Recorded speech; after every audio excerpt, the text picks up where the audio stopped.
صدیوں پہلے ایک طاقتور بادشاہ سلطان ظہیر الدین وسیع و عریض سلطنت پر حکومت کرتا تھا۔ وہ بے حد ظالم تھا، اپنی رعایا پر بے جا ٹیکس لگاتا، معمولی غلطیوں پر سخت سزائیں دیتا اور صرف اپنی عیش و عشرت میں مگن رہتا۔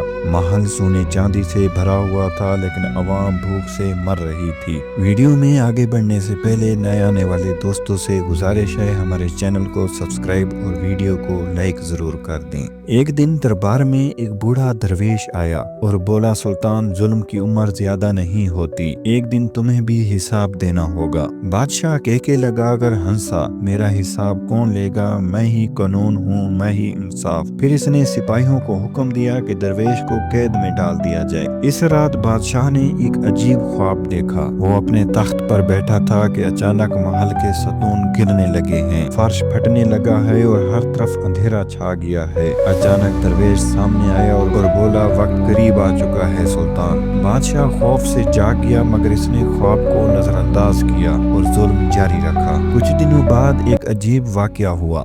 بادشاہ کے محل میں رکھے سونے کے برتن زنگ آلود ہونے لگے، خزانے میں موجود اشرفیوں پر داغ پڑنے لگے اور کھانے میں بدبو آنے لگی۔ ہر کوئی حیران تھا کہ ایسا کیوں ہو رہا ہے۔ پھر ایک دن محل کے سب سے وفادار وزیر نے بادشاہ کو مشورہ دیا، سلطان، یہ کسی بد دعا کا اثر لگتا ہے، آپ رعایا پر رحم کریں۔ مگر بادشاہ نے وزیر کو بھی قید میں ڈال دیا۔ پھر وہ رات تھی جب آسمان پر طوفان تھا، بادل گرج رہے تھے، بادشاہ سونے ہی والا تھا، اچانک دروازہ خود بخود کھل گیا۔ وہی بوڑھا درویش جو قید میں تھا اس کے سامنے کھڑا تھا، لیکن اس کا چہرہ نظر نہیں آ رہا تھا۔ بادشاہ کا بدن کانپنے لگا، تم یہاں کیسے آئے؟ درویش کی آواز گونجی، میں صرف ایک پیغام لایا ہوں، وقت آ گیا ہے۔ اچانک محل لرزنے لگا اور بادشاہ کی چیخوں کے ساتھ وہ زمین میں دھنس گیا۔ اگلی صبح محل کھنڈار بن چکا تھا، خزانہ غائب تھا اور بادشاہ کا نام و نشان تک مٹ چکا تھا۔ ظلم ہمیشہ اپنے انجام کو پہنچتا ہے، چاہے بادشاہ ہی کیوں نہ ہو۔ وقت کے حکمران بدل جاتے ہیں، مگر انصاف ہمیشہ قائم رہتا ہے۔